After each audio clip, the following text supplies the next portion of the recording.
welcome back to the lecture series of finite volume, and we will start a discussion on a new topic. So, essentially where we have stopped, we have looked at discretization of the diffusion equation, pure diffusion equation, then we have looked at convection diffusion equation, then we discussed about high resolutions higher order scheme and their formulation, implementation in the finite volume framework, and then we have also discussed the unsteady or transient formulation. So, up to this we are done. Now, before moving ahead and discussing about the fluid flow problem, which has slightly different level of complexity, we want to discuss few more issues, or rather small issues which are associated with the discretized equation. One of them would be source term, then we can also talk about certain iterative methods where the under relaxations are used. So, all these relevant things which will be pertinent to the complete finite volume solver or a linear solver, that we will discuss, and after that discussion gets over, we will straight away move forward for discussion of the fluid flow problem, where we will start discussing the Navier-Stokes equation. And as I said, why it brings the extra level of complexity, that because in the Navier-Stokes solver it has all the unsteady term, convection term, diffusion term, source term, as well as it has the pressure gradient term. So far what we have discussed while discussing even the unsteady convection diffusion system, we have not looked at how to discretize the pressure gradient term, or rather the coupling between flow field and the pressure gradient. So, that brings the extra bit of complexity while looking at the fluid flow problem through Navier-Stokes equation. So, that is the idea, and that should be the towards the end of the course. Now, as I said, let us start looking at the source term discretization. So, now one see, this is a particular element which we have been considering throughout our lecture. I mean, typical element where you see the center of this element is C, and so it has a source term of Q, and it is associated with 5 different phases, F1 different 6 different elements and 6 different phases. So, F1, F2, F3, F4, F5, F6, and these are the corresponding connecting phases. So, we need to calculate the, so the once you do the integration over this element C. So, for element C, the discretized equation, we are not going in the detailed derivation of this, because we have done enough throughout the lectures how we start from the equation, take an volume integral, then convert that to surface integral and get back the, I mean initially the semi discretized form, and from there to the discretized form. So, we will now to some extent, as we go along with the lectures now onwards, we will straight away start writing the discretized system, because we hope that this time, by this time you are comfortable with that kind of thing. So, for element C, the discretized equation should look like AC phi C plus F NBC AF phi F equals to QC VC. So, that is a standard generic discretized form where the source term QC for this particular element. Now, typically this source term is a function of phi C, which would be a function of this variable.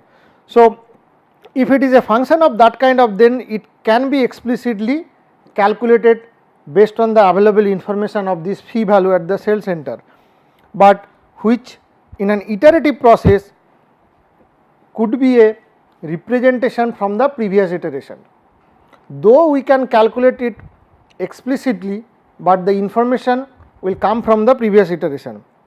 Now, if the source term is constant or relatively small,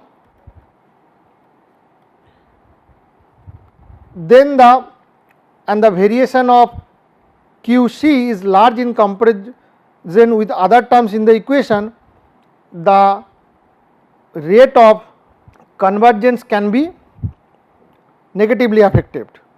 In that kind of situation, to improve the rate of convergence, so essentially what it means that if it is small or constant may not be a problem, but if the variation is large, then there is a problem because it can add to the stiffness to the system.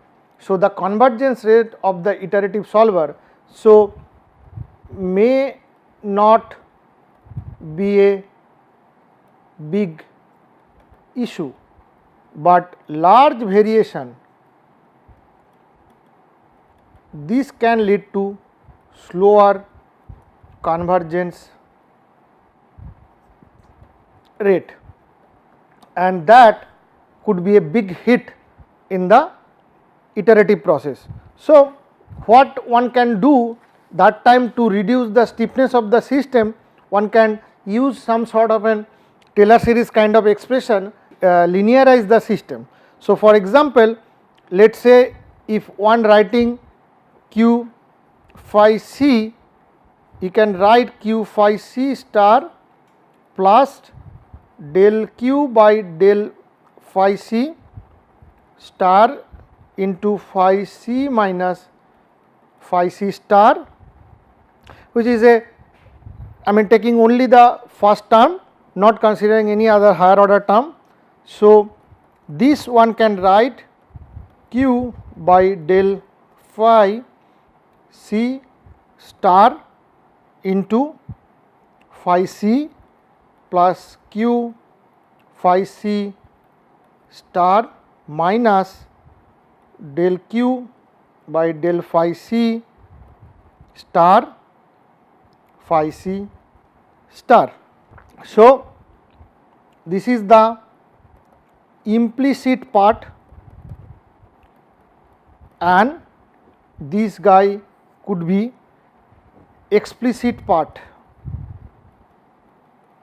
and this can be calculated based on the values from the previous iteration. So, this is based on values from previous iteration. So, this is easily possible to calculate like that. So, one component comes as implicitly, other component comes as explicitly, and one can actually calculate that. Now, once you look at in the control volume context, you have a term which is sitting there as a QC Vc. So, the QC Vc, which is nothing but the volume integral of Q dV, which one can now write Vc del Q C star by del phi c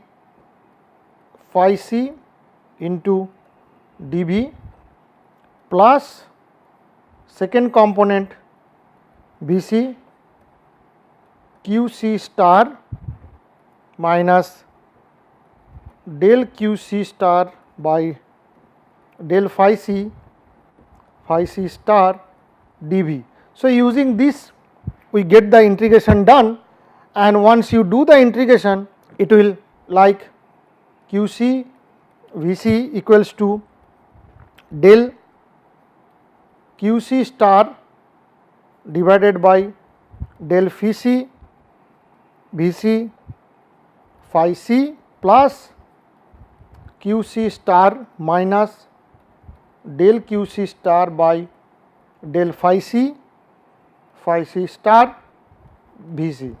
So, that is what you get, which you can think about the two coefficients linearization like flux Cc phi c plus flux Vc. So, that way one can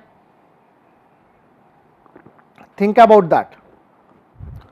Now, once you put this back in the algebraic equation, that looks minus flux Cc phi c plus summation of NBC AF phi f equals to flux Vc.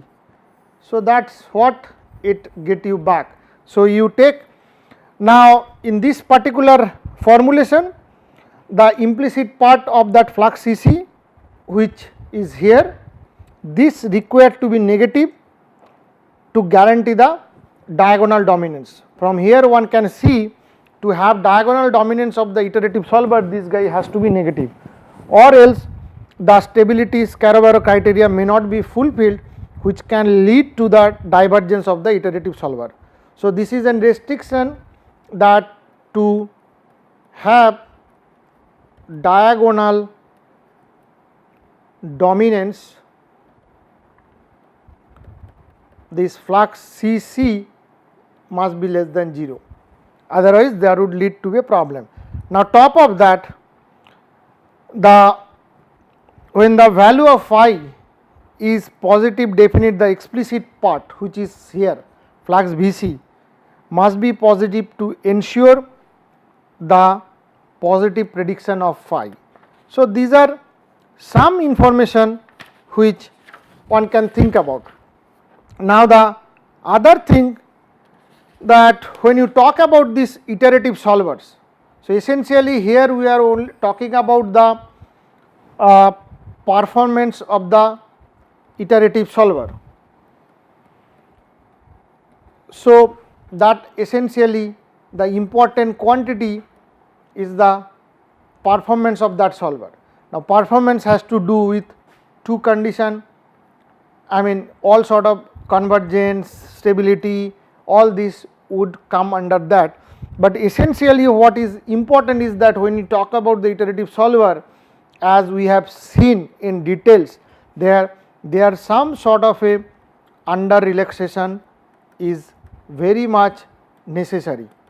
Now, one can now see also why is that required, and probably as we moving ahead with the discussion in this lecture, you can see when we start doing the Navier-Stokes equation or the fluid flow problem, and that time you can see why this becomes so important to get a converged solution using some iterative process, because here only we are talking about a source term, and that can make the system really stiff, and if the system is stiff, exactly the prime example sitting here, you got this coefficient matrix which will finally your linear system is like that, and this A will have some coefficients from this guy, and there is a restriction on flux Cc.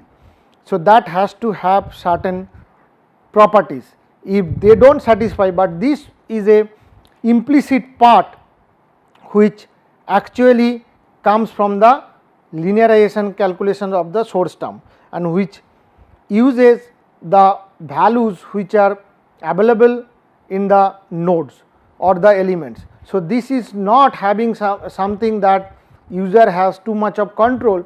It may be dependent on the physical problem, how it evolves in the system, and that can lead to certain issues, but while it is evolving, this kind of conditions like the as we stated here, they need to be satisfied. If that does not happen, this guy will no more remain diagonal dominance, so that will have a hit on the iterative solver.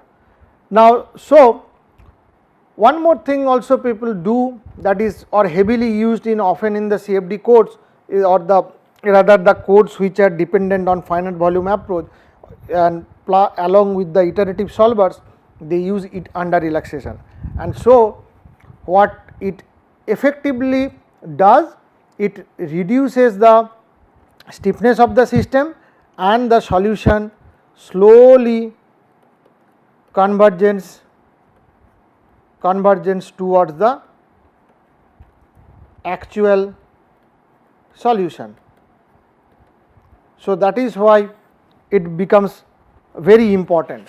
Now, since it is important, we can see how we do this kind of system. For example, we can start with an explicit under relaxation. So, when you said that explicit under relaxation, then the method at end of every iteration the new solution is obtained, and the new solution is actually not modified with the completely the one which is obtained. So, certain percentage of the new solution is updated with the old one. So, after the new solution is obtained, all cells in the computational domain are revisited, and the predicted value, which is let us say the new value, which is phi new, and that predicted, so that can be used to modify, let us say phi c new used will be phi c old value which is sitting there plus some lambda factor multiplied with phi c new predicted which you obtain from the solution minus phi c old. So, the difference between the newly obtained solution and the old value and certain percentage of that, this lambda is called the relaxation factor. Now, it could be for both explicit and implicit relaxation can be interpreted according to this. Now, there are certain things one needs to note. First is that a lambda less than 1 which will essentially become a under relaxation system, and this may slow down the speed of the solution or the convergence, but it increases the stability of the calculation. So, it decreases all sort of a possibility of small or spurious oscillations which can lead to the divergence of the solution. Second, lambda could be 1 which corresponds to no relaxation. If this is applied, then the complete predicted value is going to be used, because lambda 1 means the old part gets cancelled. So, the predicted value would be updated one, and this case one can use the same value what is predicted for the next iteration, but there is a issue associated with that. This can lead to instability and finally the divergence of the solver, and lambda greater than 1 which comes to over relaxation. Now, in that case sometimes it is used to accelerate the convergence, but usually decreases the stability. So, one case is increases the stability, slow down the convergence when lambda less than 1, and when lambda greater than 1 it actually increases the convergence rate, it accelerates, but at the same time it reduces the stability. So, it is a kind of a 2020 catch 2020 situation where you have to be careful, but more often most of the flows it is a under relaxation which is used for unless there is a specific kind of problem where over relaxation is required. Now, explicit under relaxation, as I said, used for under relaxing the pressure in your fluid flow problem. We will see when you move to discussion of the fluid flow problem, and then problem where the fluid properties depends on the solution and which will essentially promote the convergence. Now, also if a fluid is exposed to highly turbulent conditions, they are also sometimes the under relaxations are used. Now, the second one is implicit under relaxation. So, there are different methods, and these methods are sort of proposed by the person known as Patankar, who is one of the pioneer scientists in this field, who got people introduce this finite volume method for the fluid flow systems. So, this is named as Patankar's under relaxation. So, that is now equation that we are using is the same. So, that is our equation remain phi c nu, which is to be used, use phi c volt plus lambda phi c nu predicted minus phi c volt. So, that is the equation that we are using. Now, in this case lambda can be explicitly specified or expressed. To simply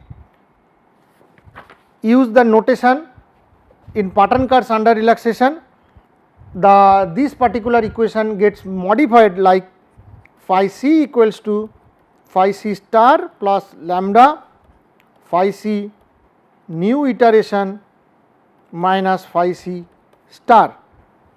So, where phi c star is values from previous iteration.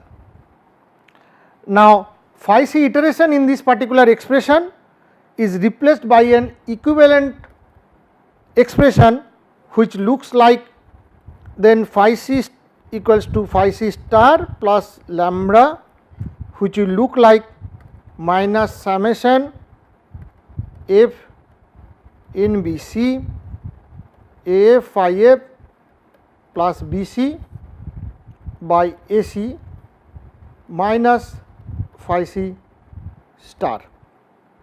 So, once you rearrange this, this will get you A c by lambda phi c plus summation f n B c A f phi f equals to B c minus 1 by lambda divided by lambda B c plus A c phi c star. So, the discretized equation actually now gets this lambda sitting in place. So, the relaxation factor lambda, it actually here when you look at this modifies the diagonal coefficient. So, on the right hand side. So, without changing the governing equations or the changing the discretized equation mathematically, since lambda less than 1 under relaxation, it increases the diagonal dominance of the algebraic system, it enhances the stability of the iterative solver. So, this is one of the advantage of using compared to an explicit approach. This implicit under relaxation brings out that advantage because it modifies the coefficients or the diagonal coefficients of the linear solver, which due to the under relaxation it enhances stability and the convergence become faster. So, however, one may note that the implicit relaxation applies a relation that is proportional to the diagonal coefficient. Thus, the relaxation will be larger for a larger diagonal coefficient, which translates into a larger relaxation of higher importance for smaller control volumes. So, we can see how that affects. Now, the second one we can think about E factor relaxation. So, that is E factor relaxation. In this method, the Pattern-Kurt's formulation that we have just seen, it is modified, and what it is done, we get it by rewriting the equation A c phi c equals to B c minus n b c c A phi f. So, by rewriting the equation in this following form and we use the under relaxation to get a system like A c phi c equals to lambda B c minus n b c, which is A phi f plus 1 minus lambda A c phi c star. So, this gets modified or the relaxation factor only applied to right hand side. Lambda is used to modify right hand side of the discretized system. And once that is used, so one can replace this under relaxation factor by some ratio like lambda equals to E by 1 plus E, then this equation becomes AC phi C equals to E by 1 plus E BC minus summation of F AF phi F plus 1 minus E by 1 plus E AC phi C star.